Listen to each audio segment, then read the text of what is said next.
Hey everyone, it's Representative Jason Probst here.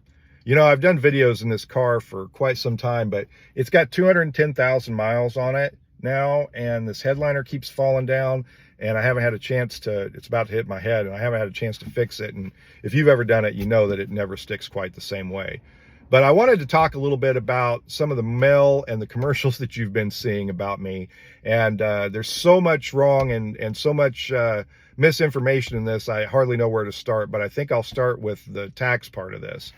Um, you know, I voted for tax policy, tax cuts last year that were good for my district. And I voted for, I believe it was 3 bills. And I even voted to override the governor on one of those because I thought it was good for the community. And I thought that the tax savings need to happen, especially in the environment that we're in with inflation. I thought anything we could do to offset that would be helpful. Now, what I didn't support and what I haven't supported is tax bills that go to the wealthiest taxpayers in the state and the wealthiest corporations in the state. And one of them, this flat tax that they were pushing last year, when we ran the numbers on it, only less than 1% of taxpayers in my district would save any money on it. And it would be, I think, irresponsible for me as a representative to vote for any tax policy that's not going to actually save people in my district any money. So when they come in and they spread this misinformation about this and they try to frame things in a way that's not true, you need to ask yourself why these big money groups that are sponsored by billionaires, that are the biggest special interest in Topeka, why are they coming in spending all this money trying to win this race and trying to pretend that they care about you? Because I guarantee you they don't. They wouldn't even know where Hutchinson was. They'd never given this town the time of day until they found a way to try to exploit it for their own gain.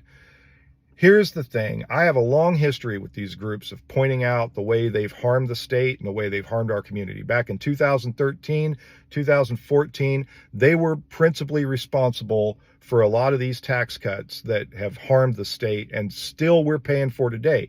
I wrote at the time that these tax cuts that the biggest corporations in the state got would cost homeowners more on their property taxes, and that's been true.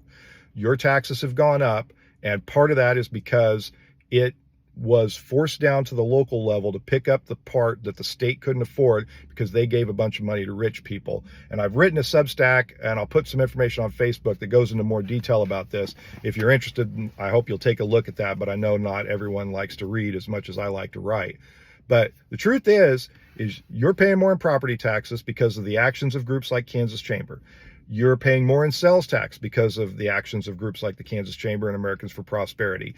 Those costs have been pushed off to you, and they're always pushed off to you. And then these groups come in and they act like they care about you and they act like they care about your community. But really what they're doing is they spend millions of dollars every election to get the candidates they want in office and get out the people who are going to stand up to them and not go along with what they want. And that's what's happening here. And there's another thing you need to know too. Kansas is carrying a lot of debt, almost $1,500 per person in this state.